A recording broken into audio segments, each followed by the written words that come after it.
Hi, I'm George Farah, and I'd like to welcome you to First Energy Generation.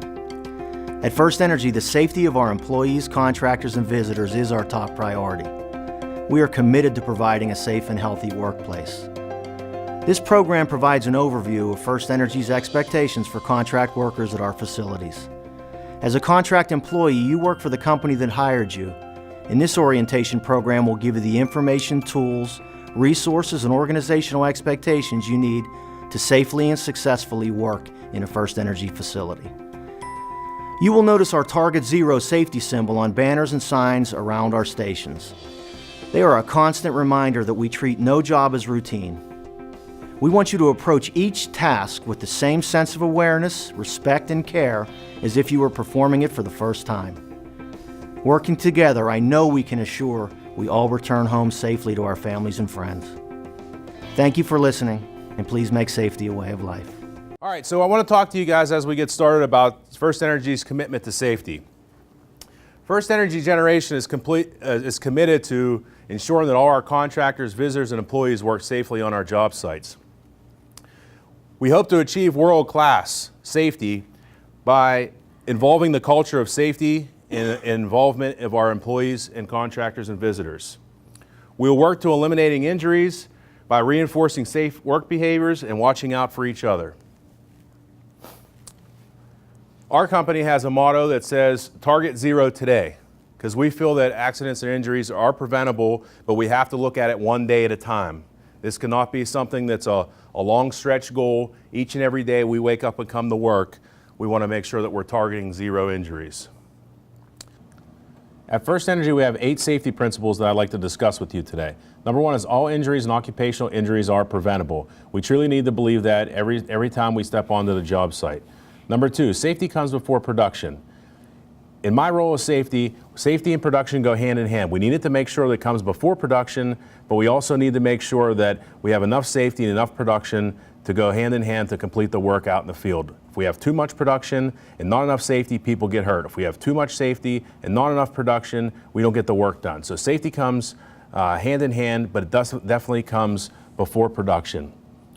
Employee involvement is essential. We need everyone in this room, in this group, watching this video to make sure they're involved in safety so that we get the outcome that we want. Number 4 is leaders demonstrate commitment to safety. We need our leadership leading by example. Number 5, all incidents and at-risk situations will be reported. If we're seeing unsafe acts and behaviors out in the field, bring it to your supervisor. The only way we can fix the problem is if we get folks together to analyze, put a plan in place to eliminate the injury, the incident, or the unsafe act.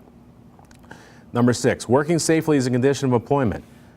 We're not giving you any other ideas out in the field. If you're not working safely, you cannot work here at First Energy. It's one of our principles. Safety is everyone's responsibility. We will intervene or stop the job if we see others in harm's way. We got to be our brother's keeper. We need to make sure if we're seeing something, we're not just relying on his years of experience or she's really good at this, she's not going to get hurt. If we see something unsafe, we want to stop and intervene to make sure that we don't have anyone going home hurt at the end of the day. And number 8 is organizational learning and questioning attitude are embraced. In our roles here working at First Energy, we want you to have a questioning attitude. Are we on the right piece of equipment? Is this the right job? That we sign the JSA before we go to work? Is that really the safest way to do this job? Those are the things at First Energy that are important to us as safety principles. Some responsibilities for you as contractors working our facilities. We expect you all to comply with the local, state, and federal work rules. You're responsible for your safety and your own coworkers. We have to be our buddy's buddy. We have to be looking out for each other. Contractors must observe and follow the generation personal safety rules laid out, as well as some of the contract language and the information in this orientation. And any contractor employee who sees or discovers any type of discrepancies, any unsafe processes, behaviors out in the field, we expect you to get a hold of your supervisor and stop the operation immediately. As we get into our power plants, calling for emergency if something should happen is very critical to us. We don't want you to pick up your cell phones and call 911. That will delay the response. What we do want you to do is follow the site-specific rules at the power plant. Most of the power plants have Gatronic processes or speakers where you will get onto that Gatronics and you'll call the control room. You'll let them know where you are, what the issue is, and they'll send help and direct the emergency services as needed. So now we're going to get into our core life-saving rules. Core life-saving rules are something that is very critical to the safety of our plant and our employees, our visitors, and our contractors. While we have all of our safety rules, your company, our company, First Energy with our Generation Personal Safety Manual, we have these core life-saving rules that are so significant that any deviation to those rules could limit and warrant dismissal of from our job sites or appropriate action. Consequences not adhering to these 5 core life-saving rules could result in death. That's how serious these careless behaviors could be. We have a core life-saving rule rules that are guided by specific documents and strict adherence to contractors and our plant workers as well. In order to remember this core life-saving rules, we want you to remember the acronym CRAFT. Okay? CRAFT stands for Confined Space Entry, Rigging and Lifting, Arc Flash and Electrical Safety, Fall Protection, and finally our tagging program, clearance procedure, or what we call lockout tagout. So we want you to know your craft, and we're going to get into a little bit about what that looks like now. So the first one we have is confined space entry. Who'd like to talk to me about confined space entry and the core life-saving rules? Yes, confined space entry. All confined spaces must be evaluated for their hazards and classified for entry before entry. Must focus on the pre-entry requirements, and there's no exception for rescue team members to ensure their safety. And finally, must be individually signed on to an accountability log to enter that confined space. Thanks, Nate. So what you're telling me is before you enter any confined space, you have to be qualified to go in that space. You have to be signed on the accountability log, as well as the clearance that we'll talk about a little bit later on. But we just can't enter confined spaces without going through the formal process, right? Yes. Okay, thank you. Rigging and lifting is the next core life-saving rule. Who would like to take that? I'll take that. Okay, Eric. Rigging and lifting. Personnel shall not walk or work under a suspended load. Always stay out of the line of fire and always expect the unexpected. Eric, a lot of job sites we see people touching the load, being close to it, feet, body parts underneath the load, or we're getting it positioned and putting arms and legs underneath it. We don't want to do that, right? That's violating our core life-saving rule. So as we're planning to make those picks, and we're rigging, we have to make sure that we keep all our body parts and out of the way of the fall hazard and not underneath the suspended load. Thank you very much. All right, arc flash and electrical safety. I got that one. Okay, Stan. Arc flash. Wear your protective equipment such as insulated gloves and sleeves, safety glasses, hard hat, and the proper clothing. Work practices. All installed electrical equipment shall be considered energized until all the following has been completed. Checked by a qualified individual to confirm that the equipment is isolated and de-energized, and that the equipment has been grounded when the potential for an induced voltage is present. Thanks, Dan. Induced voltage, if you need more information on that, please get with your supervisor. That's something that's very critical to the success of not getting hurt while we're working on electrical equipment. The other thing that is important is that we have to make sure that no matter what we do, that we're assigned on the clearance before we start work, okay? We need to make sure that everything is locked and tagged. You have the ability to do those walkdowns and to check those locks and tags. We never ever want to work on anything that is not de-energized and tagged out. All right, the next process is, in our core life-saving rules, is fall protection. I'll take that, Mike. All right, Anthony. Fall protection. Utilize fall protection where there's a risk of a fall as described in the GPSM. And some examples of that are fall hazards of more than 4 feet on fixed platforms without a handrail, working above any dangerous equipment, working on scaffold ladders greater than 20 feet, and working in mobile aerial work platforms or baskets. Thanks, Anthony. What's important to note here is that some places that you may work may have 6-foot fall protection rollers or others. Doesn't matter what craft you do or what job you're performing in First Energy, we have a 4-foot fall protection rule, okay? So think about that as we continue to plan and do our JSAs. The other thing that's a little bit different is scaffold ladders. We don't want you to climb more than 20 feet. We're either going to have the ladder broken, we're going to have a cage on it, we're going to have fall protection tied to it, but we never want you to exceed that 20 feet, whether the climb starts on the ground or up on an elevation. We never want to be able to fall more than 20 feet. Okay, who would like to take tagging? I'll take that, Mike. Oh, Todd? So the clearance program is the foundation of the First Energy Safety Program. You know, sometimes it's referred to as lockout, tagout, or lotto, but you know, we're talking about the same thing here. But it's mandatory that we protect all workers, making sure that not just the supervisor signed on to the clearance, but all workers are signed on to it. The scope includes all hazardous energy sources that we need to be protected from. And again, the important part is making sure we're signed on to the forms. So the supervisor, your contractor supervisor holds a clearance, and the workers will sign on that clearance before starting work. Thanks, Todd. So again, with the star beside this, we want to make sure that we ensure that we have a questioning attitude. At any time we go out to work on the job site, that we make sure that we ask to make sure that we are signed on the clearance before we start that work. You can easily do that by talking to your supervisor or your First Energy representative. Next, we're going to roll right into the clearance program for some more. Again, we talked about it being craft and being a core life-saving rule.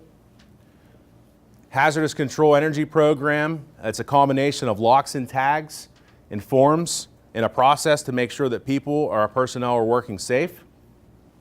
Violations, willful or unintentional, the clearance program will subject contractor personnel to immediate dismissal of First Energy sites.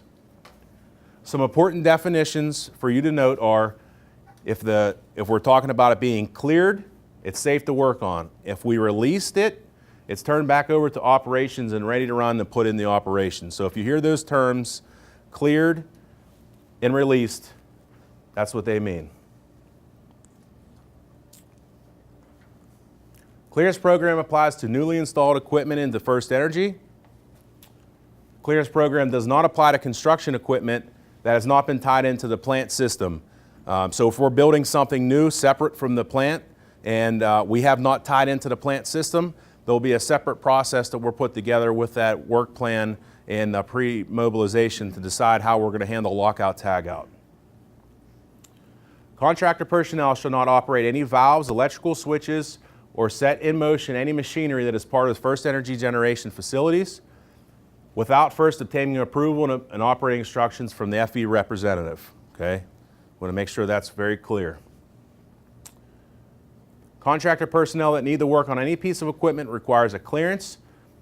We'll have an orientation on the clearance control program in addition to this safety and health orientation. We're going to get into First Energy generation human performance and our expectations surrounding that. The goal is everyone working together to improve behaviors and process for safe and event-free performance. Some of the expectations are minimizing human error is essential to success in preventing consequential events. Human performance tools and techniques complement and build on our existing training and processes.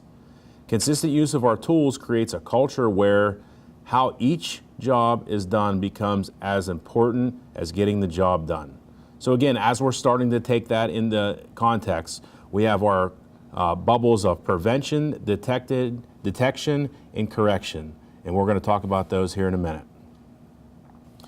So just like the safety principles, we have human performance principles that help us work every single day. Number one, are people fallible?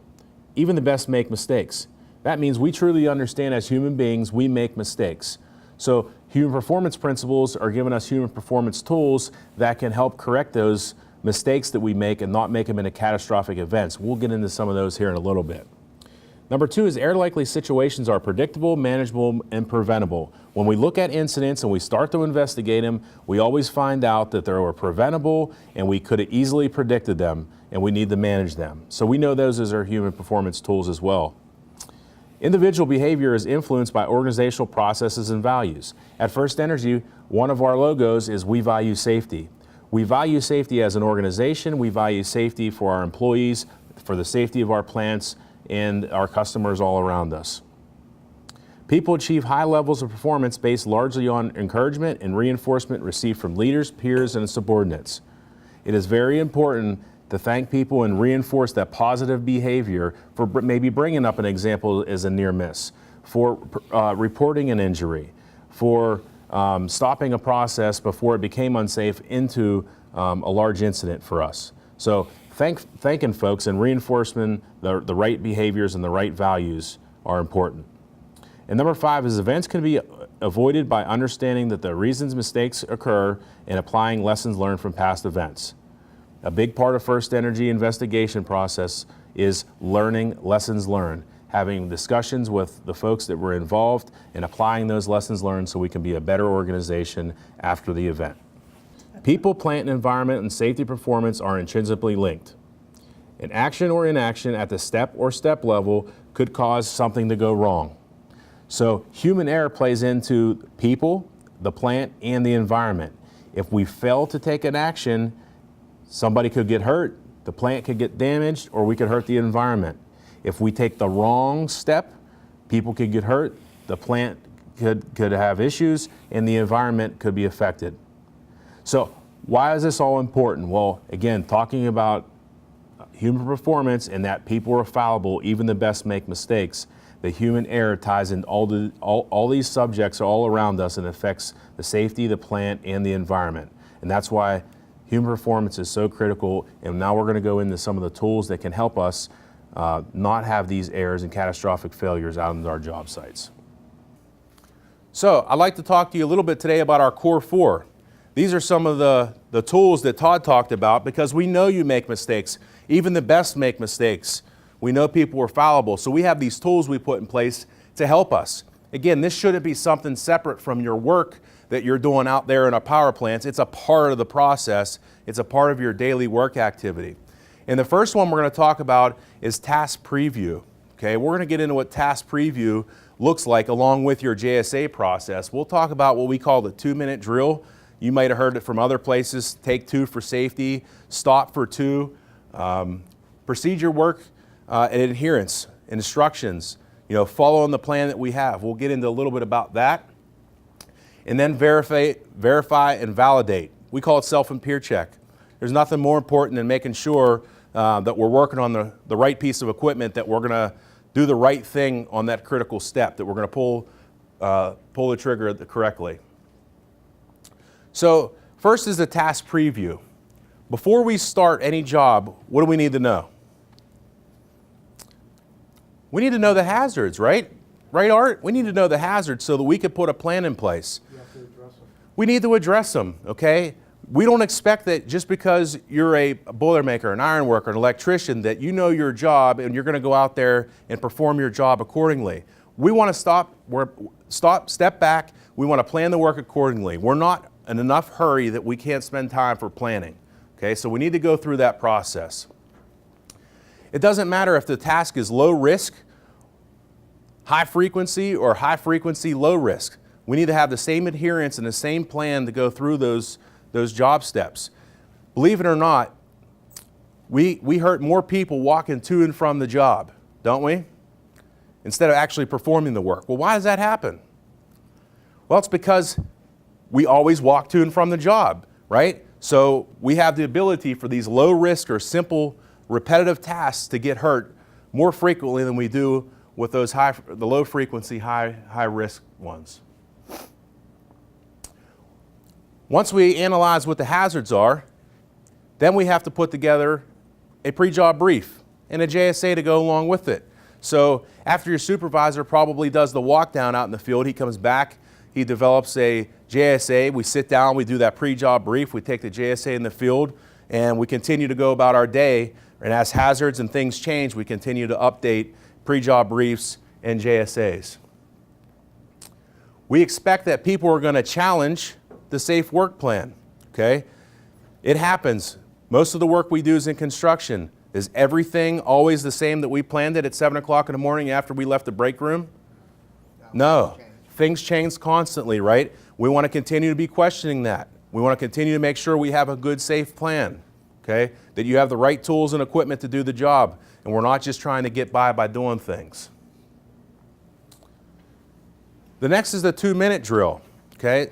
Is anyone real familiar in the room with 2-minute drill that they'd like to talk about it? Well, I think Art's going to do this one, Stan. Thanks, though. Yeah, the 2-minute drill that, we have to discuss the job task and review and have a pre-job brief. Upon arriving on the job site and before starting the work, you have to make a 365-degree walk around the whole area so you know what your hazards are and review each item. And on the 2-minute drill, that helps you with the safety and going forward. But stop if conditions change, and that's always the case. So, and then you have to get a hold of your supervisor and have a discussion as well. Right. So, Art, we want to do the 2-minute drill. When we first arrive at the job, after we come back from break, after lunch, as things change. We want to continue to do that. I'm sure that on the weekends when you're not working, you're working at home in the garage and you're doing all these activities. You go in to grab a sandwich, you come back out, the garage is a complete mess, there's things everywhere. How did I get to this point, right? That's really what the 2-minute drill is designed for us to do. It's really trying to just make us take a step back, and we expect that you're going to look at your car to the 2-minute drill and go through the process, really put you in that frame of mind, making sure we're on the right piece of equipment, making sure that all the hazards are addressed, nothing has changed, other work crews haven't come into our area, lighting's good, those type of things. Okay, good, thanks, Art.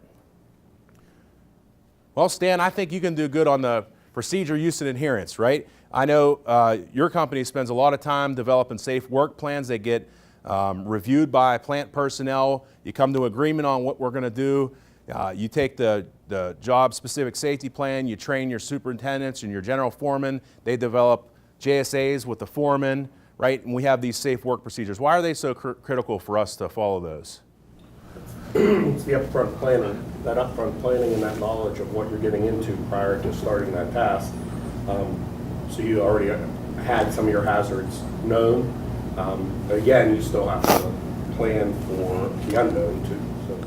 And that unknown is important. The whole driving process is that when we're not planning, or if the plan is not working, we need to do what? What do we expect every craft worker to do when the plan isn't what the plan is anymore? Stop, okay? We're not worried about the time in the production. We want to stop and get you back on the safe plan. For the last 5 years, I can give you a great percentage of people that if we would have just stopped, we wouldn't have had this incident or injury. And sometimes it ends up costing us more time and money, right, than it would have if we would have just stopped every single time, got a hold of our supervisors, got with the First Energy folks, and developed a plan, okay? So when the plan isn't the plan, we need to stop and redevelop a plan. And it's completely fine with us, okay?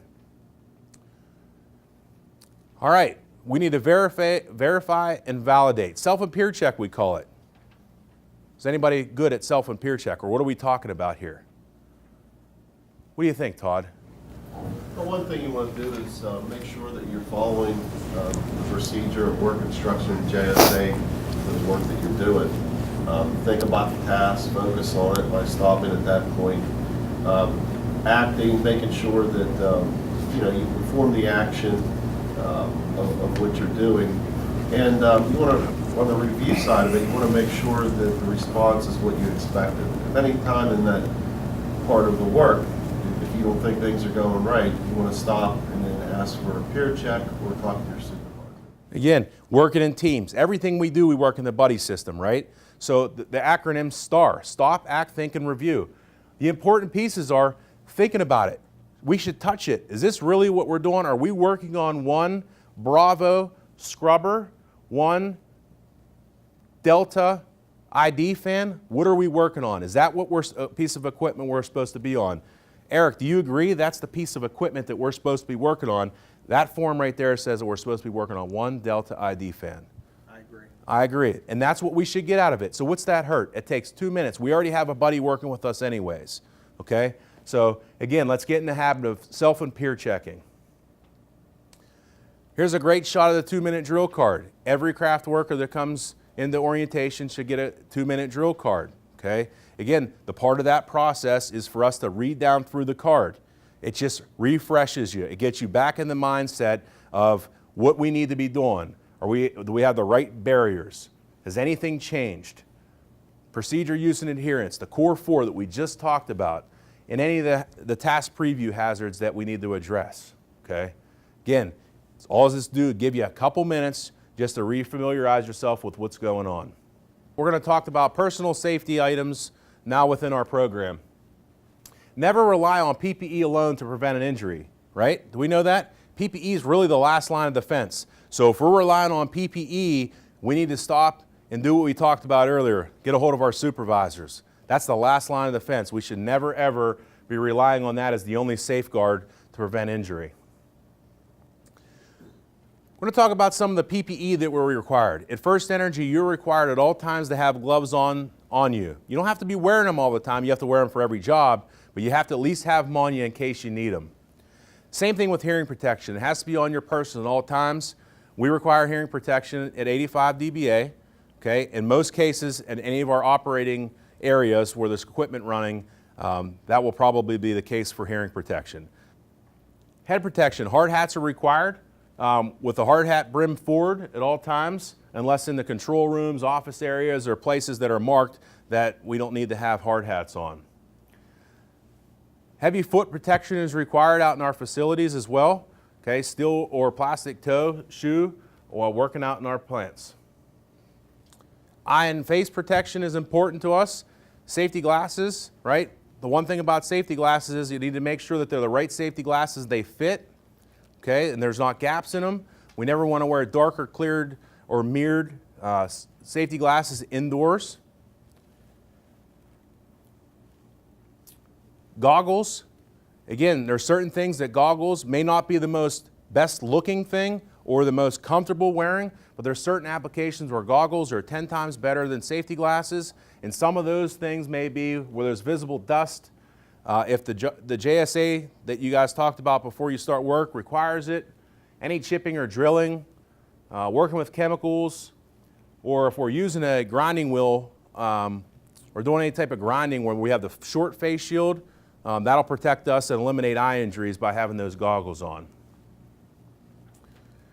Obviously, face shields. Anytime we're grinding, you're required the safety glasses and the face shields. Anytime we have a potential for chemical splash, working near any pressurized water gauges, chainsaws, weed eaters, and anytime we have arc flash issues, we're going to wear the arc flash face shields. When we get into respiratory protection, again, based on your company policy, you'll do things accordingly to that. But we have just some general ideas or general requirements that we need to make sure that are met. Number one, before you wear a respirator, you need to have a medical clearance. Okay? You also need to be fit tested to that specific respirator prior to using it, okay, and trained on it. And the last requirement is you have to be clean shaven. Okay? There's no excuse, no matter if you can get a fit test with a beard or not. The rule says that we have to be completely clean shaved with only a mustache prior to wearing a respirator.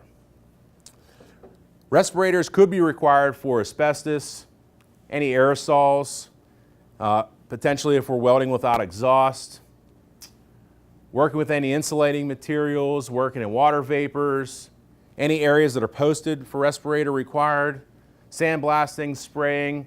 In some circumstances, we work with lead, inorganic arsenic, and maybe hexavalent chromium that we will protect our workers for some of those things. Safety planning is important. We've been talking about it all morning already about planning for safety. So what's required? Well, we have the requirement for safe work plans and safe job plans. And there's two things that we can go about it. The first thing is, for short duration jobs, we might just operate off of a JSA, a good planning JSA. But for long-term jobs, as we talked about earlier, we could have what we call a job-specific safety plan where it lays out all the expectations of the work being completed on the project. And from that job-specific safety plan, we'll break that down into JSAs and make sure that everyone's on the same page as we're continuing to work on the project.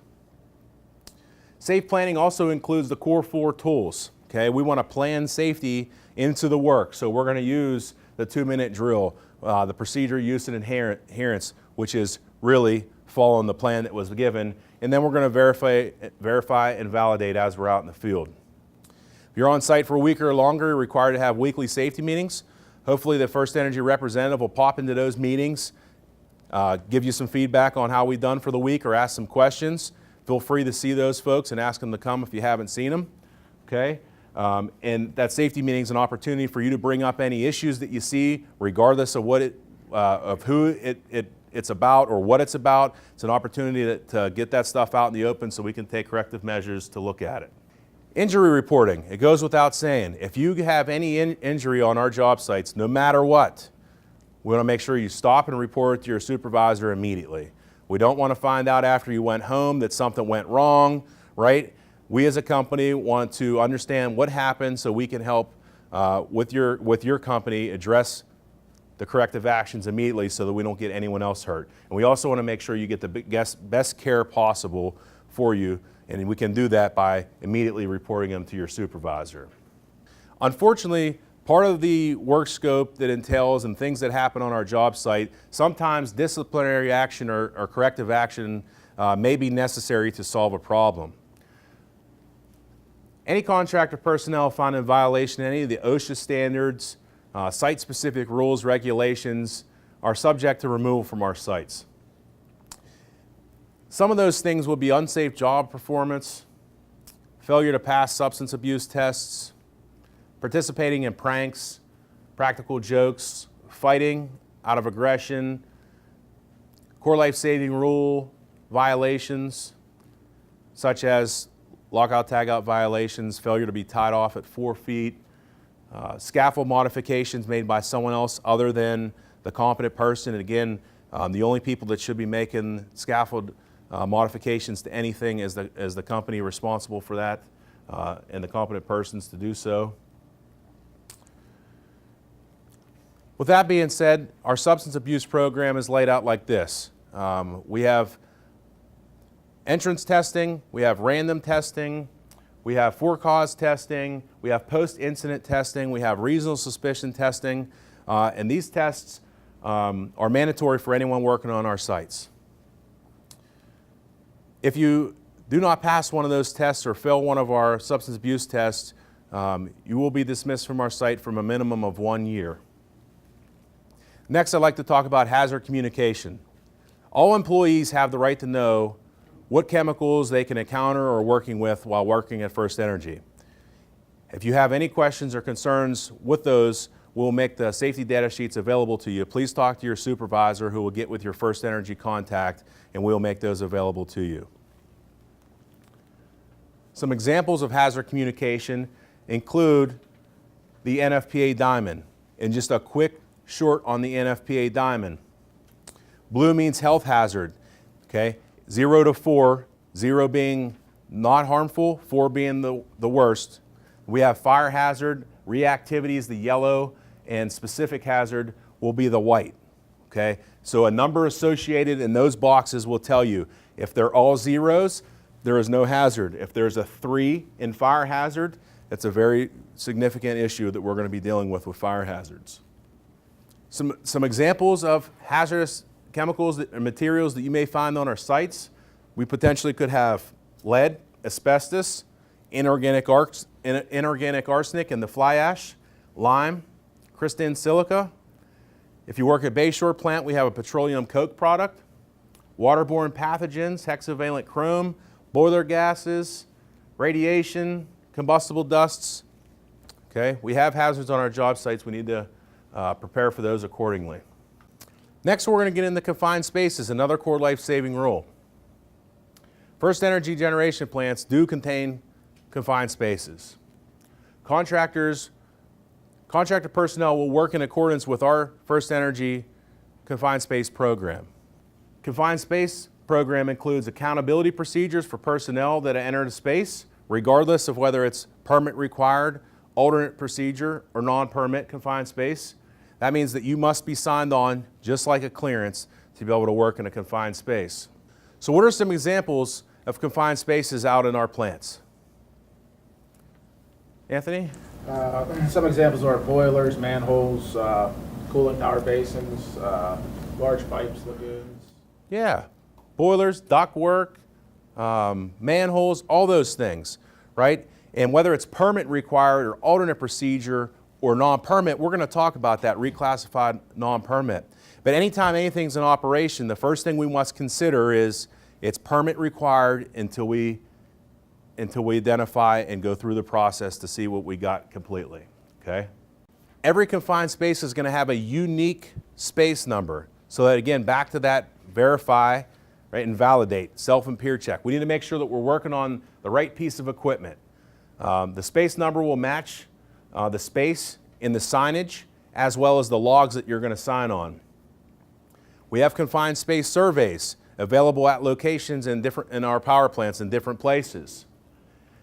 It's important to know that we're administering the confined space program from these specific places only.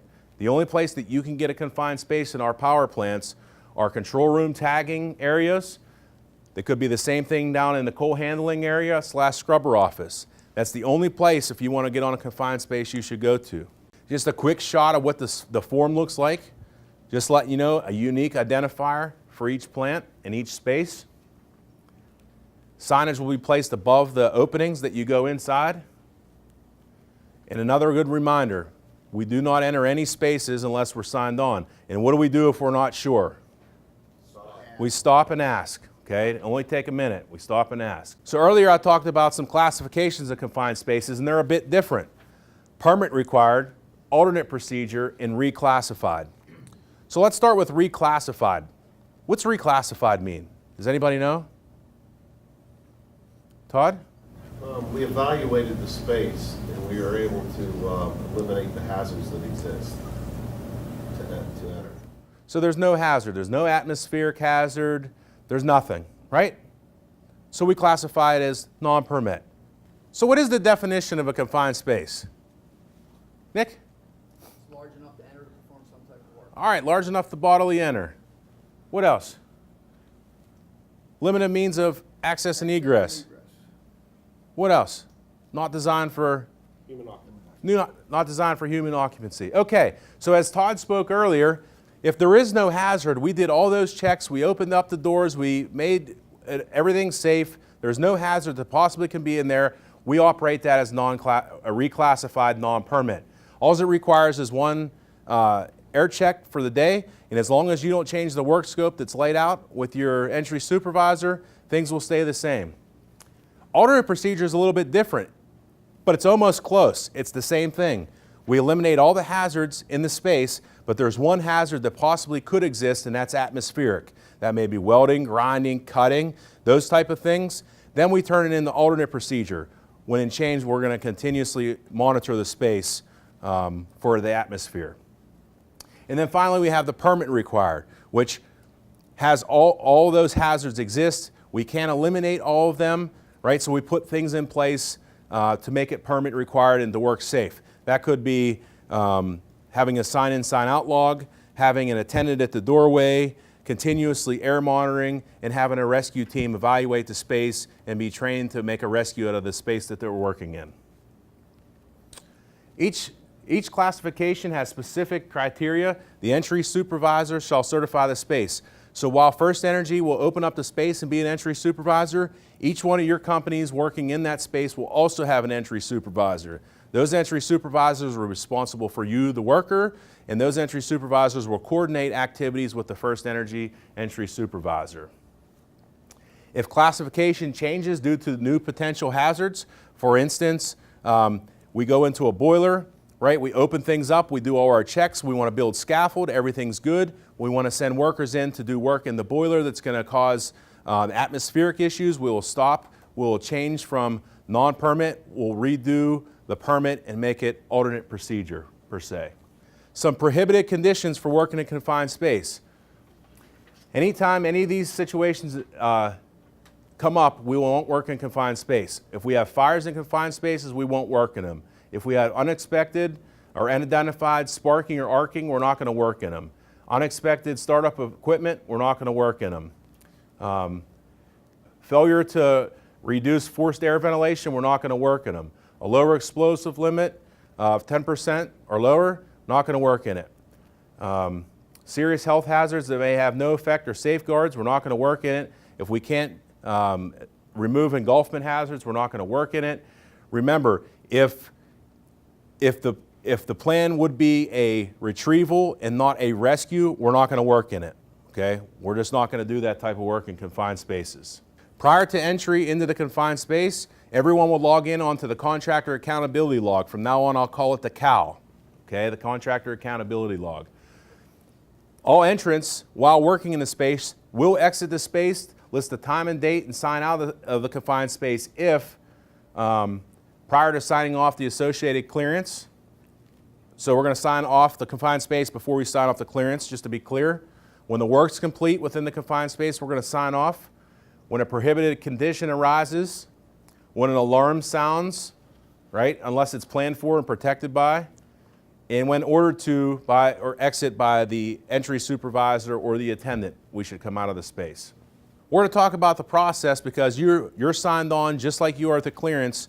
You don't sign on and off every single day. So when you sign on to the confined space, you're going to be on that until we terminate the confined space or that we know that your work's done. And if you just happen not to be there for the day, we have a process set in place just like the clearance to notify you and to get you off the clearance and make sure that everyone's on the same page and we don't have anyone still available to work in the space. So if entrants are not on site, the immediate supervisor will make several attempts to contact the entrant. The First Energy supervisor will verify through the contractor leadership that that person's not on site. Contractor leadership will notify the entrants either upon returning, put a letter in the file, or whatever they can do during a job brief or the safe work plan to remind people that they're no longer signed on. We do have a specific form, it's called X473, and that's a sign-off notification. It's completed by the supervisor who signed out the entrant that was listed in the program. Routes to the individual for immediate review upon returning to site prior to presuming. Again, we want to make sure that if we sign you off, that we have documentation that we do so, and then we let you know that prior to returning that we signed you off of that. In case maybe you were sick for the day or you missed a day of work, when you come back, we need to make sure that you know you're no longer on there. This is what our Contractor Accountability Log, or CAL, looks like. It's maintained by the contractor. Again, your general foreman, superintendent, or foreman will probably have this with the JSA. It's important to know that the CAL holder cannot sign off the confined space until all entrants is signed out. Okay, so again, if your foreman has this form, he's going to make sure that all you are off this form before he can go sign off the master confined space. Okay, some things that you need to do as responsibilities to be able to go in one of these confined space. Number one, you got to make sure you have training. Number two, you need to obtain authorization from the entry supervisor to do so. Number three, you got to make sure you sign on that accountability logger, the CAL. Number four, you got to make sure you sign out of the confined space prior to signing off on any clearance. And number five, you should always review the entry form, okay, with the atmospheric results prior to entry if desired. You need to know what's going on. Just don't take it for granted, okay? We have this stuff available to you. Ask the questions. If you're unsure, have a questioning attitude. You never know when you could help. Know the hazards inside the confined space. Notify entry supervisor or attendant if something changes or new hazards come into the space. Exit the space as quickly as possible when evacuation is given, or we notice something that's wrong, or we detect a prohibited condition, or an evacuation alarm is sounded. Communicate as much as you can with your attendant to make sure that everyone's on the same sheet of music with what's going on in the space, and perform the duties as laid out in our confined space program. Now the attendant is the person that in a permit required confined space will be doing the signing and signing out on the form, making sure they're doing that, making sure that entry conditions are acceptable by the air monitoring.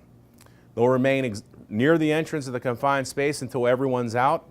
An attendant may perform fire watch duties simultaneously only when the fire watch duties will not require the attendant or interfere with any of their other tasks. So again, we don't want the attendant roaming around the plant. They've got to be right at the space in case something goes wrong.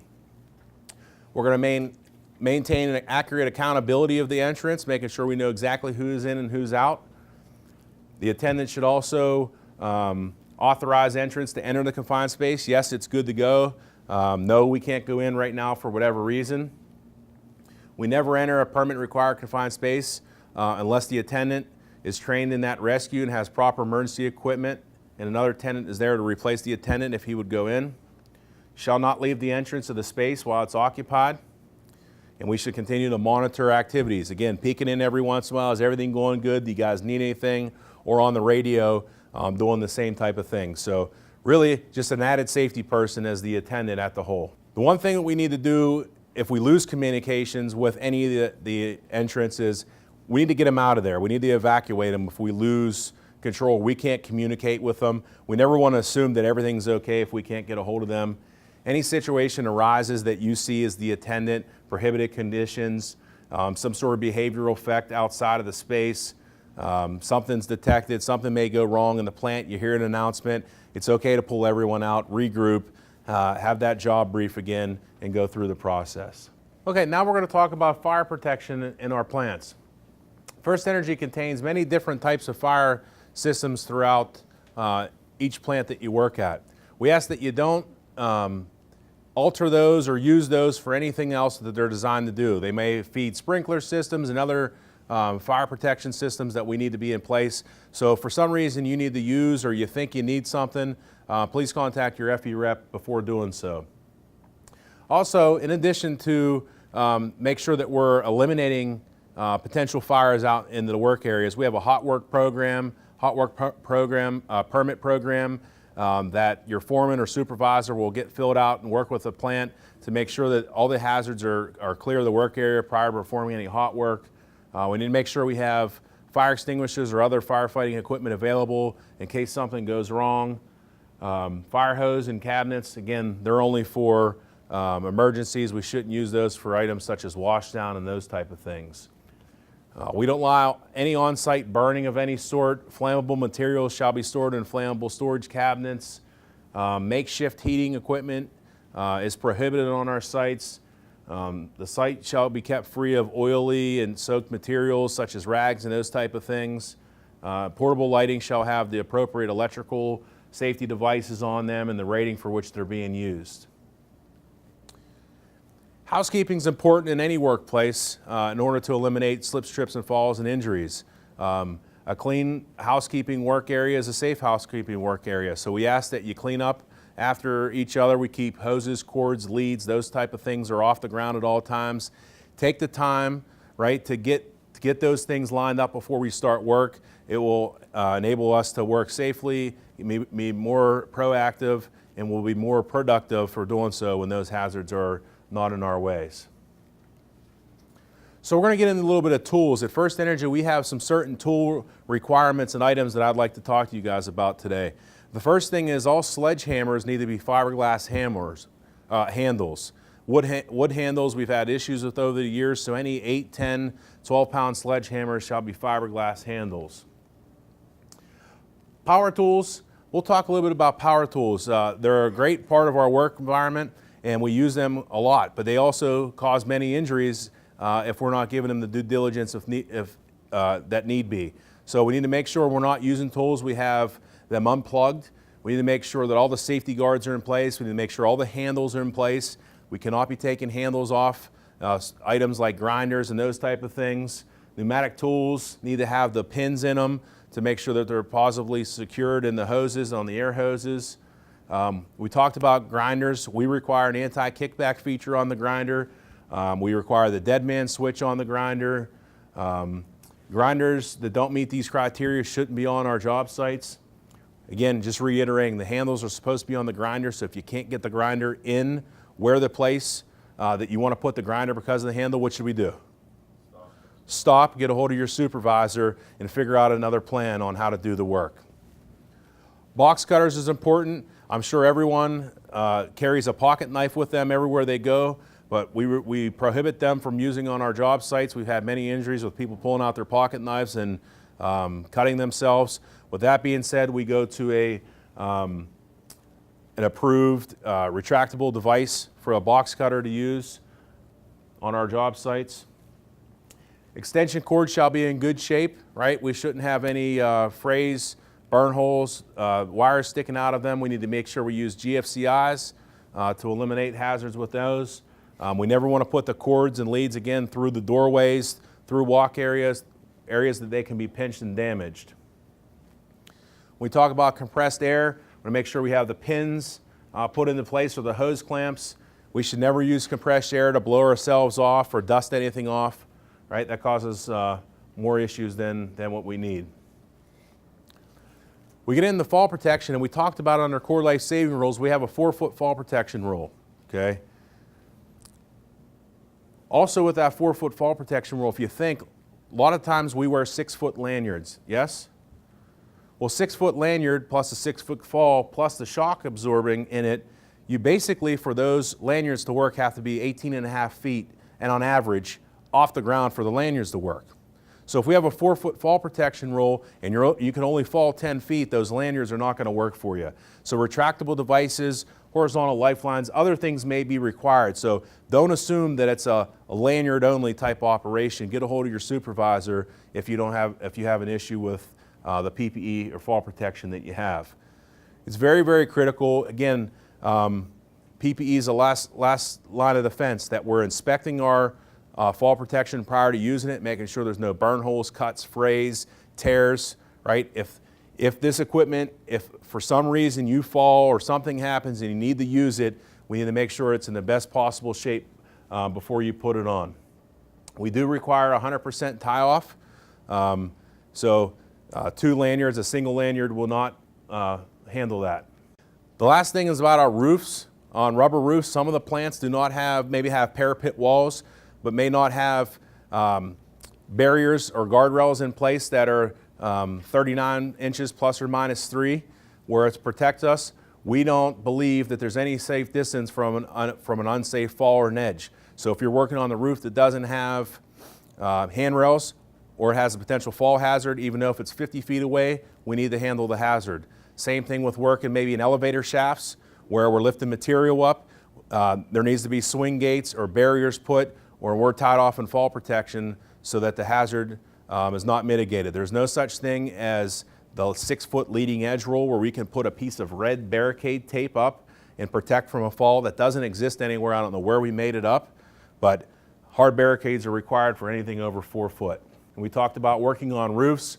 Again, that's the roofing standard. That's not for anyone else but roofers, so we don't even recognize it because we have more than roofers that go up onto our roofs. We don't like warning lines, controlled access zones. We want physical barriers up there to protect our people from falling off the roofs. And just some quick designs of the things that you potentially see out in our plants for work protection. We talked about floor openings and floor holes. Again, protecting from a fall. If we make a hole in the ground or somewhere, we got to have the proper barricades, especially if it's over 4 feet. Whether it's marked hole, tied down, whether we have the barriers around it. We want to make sure we're guarding against the fall hazard. We don't want anyone just to accidentally fall through a space. Our barricade program at First Energy may be a little bit different from what you're used to. We use 3 different types of barricade tape. We use danger as red, yellow is caution, we use blue as lay down. So danger we can never enter unless we get authorized, right? And that is either reading the sign and making a phone call or asking for permission. We should never access that space without it. Caution means, hey, caution, what's the hazard? Read the sign, because all the barricades have to have tags on them. Read it, understand the hazard, and then cautiously go through. Your lay down could be used with blue tape, just letting you know, hey, this is a lay down area, okay? It's important to note, again, I talked about it earlier, hazard tape should not be not be used to protect against a fall. Hard physical barriers that have 200 pounds pushing force need to be used to protect from those fall hazards. Some examples of the type of tags we had. This is just a general tag. You also could have the large scale 8.5 by 11s that have phone numbers and names to them as well. A little bit about ladder safety.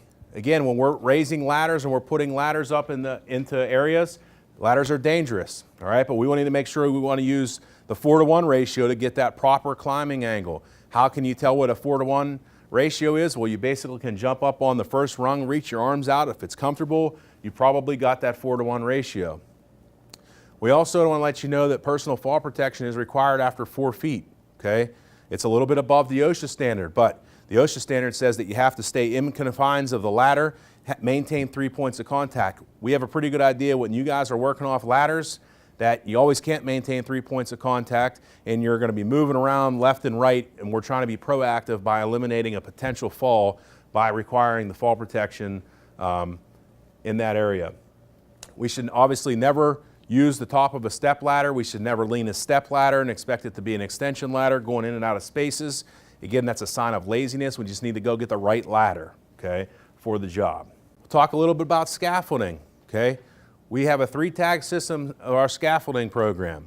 We have a green tag, which means Safe to work on. safe to work on. A red tag means Not safe to work on. can't work on it. And a yellow tag means there's some hazards that we need to pay attention to. Doesn't always mean that it's 100% fall protection. It could mean bump hazard. It could mean trip hazard. It could mean toe plate missing. There's some things that could happen within it. So we need to read the tags, right? What else do we need to make sure that on the tags? That it's inspected with a current date. So, and I'll ask you, Dave, it would be day shift would say, in today's January 31st, 2018, it'll say 1/31/18, and we'll say DS for day shift, or just a D? AM. Okay, so it'll say AM, and for PM, for the night shift, it'll be obviously PM, so that both shifts, right, are getting that scaffold inspected. If you need the scaffold to be inspected, simple. Get a hold of your supervisor, they get a hold of the scaffold company or the competent person to do so, okay? Again, one more plug. We never modify any scaffold without the competent builder doing so, okay? Should never do that. It's a core life saving rule violation. Must have scaffolding training prior to getting on a scaffold. That's up to your company to produce that, or from your past training. The other thing that's important to know is we talked earlier about 20 feet. We can't climb more than 20 feet without being tied off or the ladder broken on a scaffold. And we never want to be more than 12 inches from the scaffold away to the face. For instance, in the boiler wall to the front face of the scaffold, we never want to be more than 12 inches with a gap in between there. Talk a little bit about cutting, grinding, hot work, welding. Obviously, we have a lot of this that happens in our power plants. We need to make sure that we eliminate the combustible hazards in the area, fill out the appropriate hot work permit with your First Energy supervisor. Electrical safety, again, a core life saving rule we talked about earlier. We want to test before we touch, right? We got to remember we got to be signed on the clearance. If we are doing electrical work, we'll need to be in the correct arc flash gear associated with it. And just general electric stuff says that we should always be plugged into a GFCI. Don't just plug into a plant outlet or a certain outlet and expect it to be protected. Motor vehicles and operating equipment, trucks and automobiles. Here's a couple things that are really important. Number one, please obey the speed limits in all of our power plants. Okay, there's people walking around, people working to and from the job. We need to make sure we're doing that. We need to make sure we're wearing seatbelts, and there's absolutely no calling, texting, driving on the phone, especially when and heavy equipment. Okay, we can't jump in the back of pickup trucks. We got to be in seated actual seats. Spotters are required in congested areas. As you could probably imagine, we have a lot of congested areas in our power plants. We want to make sure we're utilizing spotters to eliminate damage and injury as we're backing up in areas. Any fork trucks, JLGs, gators, they should all be run in accordance with the manufacturers, should never exceed the rated capacity. The rated capacity should be labeled on that so we know what it is.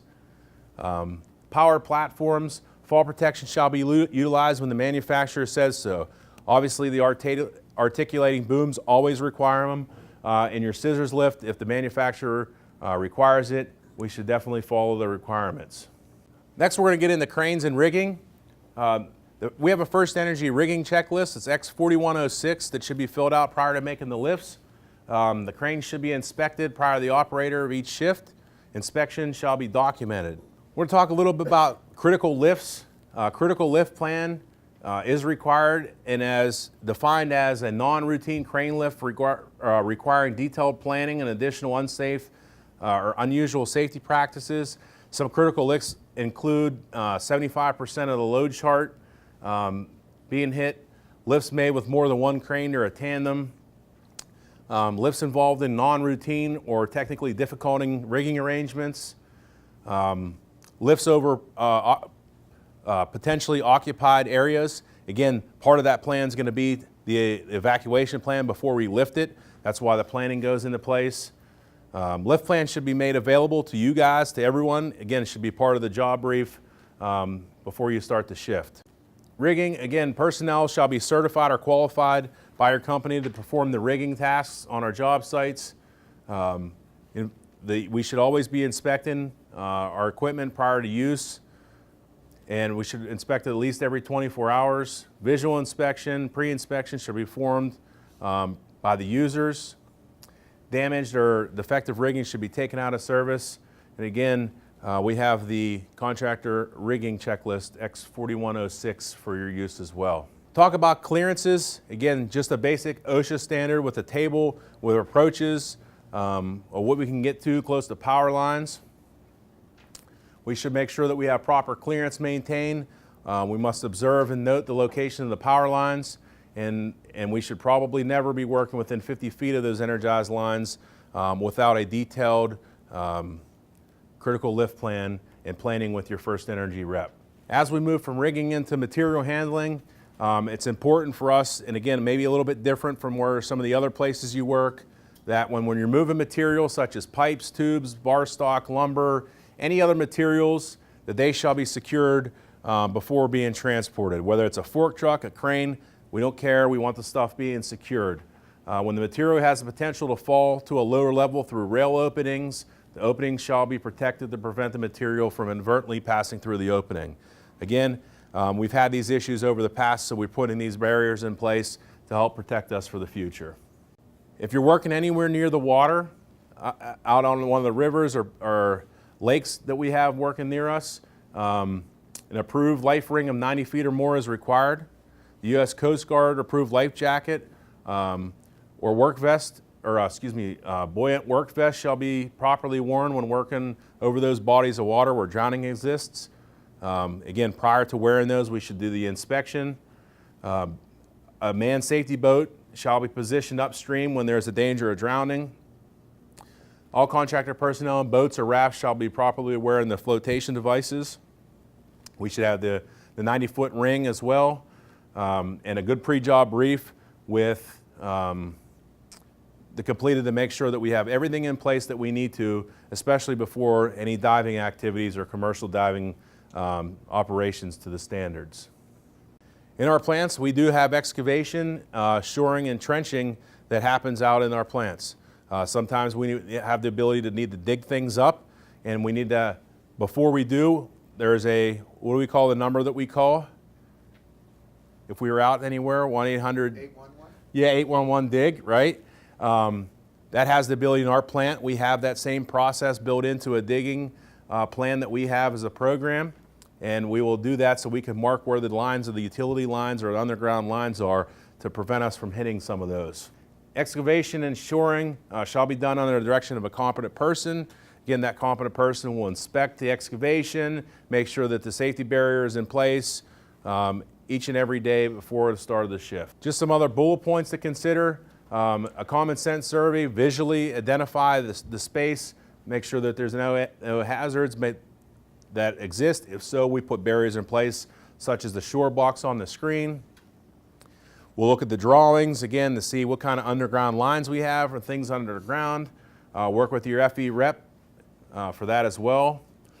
We have some additional investigation tools around the drawings. We can do the 811 that we talked about earlier. We can do some other things like water blasting with the water excavation. There's a LiDAR process. So we have some other ways to find the underground lines if they're not on the drawings as well. If we can't protect from the hazard or we can't slope back the walls, we will use the protective shoring boxes. And again, there's certain requirements with certification of documents on the boxes that need to be produced and kept on site. We want to let you know that anything over 5 feet shall be protected with a shoring box or sloping if possible. Air monitoring and that whole process of the competent person shall take place as well. Okay, mobile phone, electronic devices here. In this day and age, everyone has one and you carry one. What we ask you to do is please limit your cell phone use and mobile devices use to the brake trailers when your employer allows. We also make sure that no camera phones or no cameras are out there taking picture in our plant property of the operations of the plant. And we also have a strict process for social media. We should never be taking pictures, posting those type of things on social media. That's against the First Energy policies as well. Next, we're going to shift gears and go on to the environmental process requirements of our program. First Energy is committed to providing a safe, clean environment, following all the policies, regulations that are let out for us and rules. We will achieve this by effectively managing our environmental impact on activities, using natural resources wisely, improving our environmental performance, enhancing our environmental stewardship, and supporting research on environmental technologies. Okay? The environment is very, very important to us, just as safety is as well. So all environmental incidents or near misses must be reported. Please do not make any notifications to any local, federal, or state regulatory agencies. Our environmental stewards or our environmental coordinators out in the field will do that for us. So a couple of the important things are temporary containments around high pressure water pumps. We need to make sure that happens. Industrial trucks such as cranes, vac trucks, mobile lighting equipment. Any equipment found to be leaking must be immediately corrected or removed from site. And proper spill response equipment shall be kept in the immediate vicinity to mitigate any spill. Okay? We ask the same that any vehicles carry those spill kits as well. Contractor must be observant to the immediate area when positioning oil-containing equipment to make sure it's not close to a storm drain, and those storm drains are typically marked red to let us know that they go right into a waterway of some sort.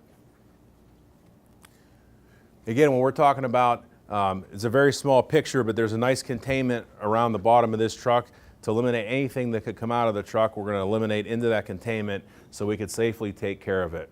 Same thing about oil storage, totes and tanks. We have the containment right there for it. Make sure anything portable, any tanks, make sure we have all that stuff addressed.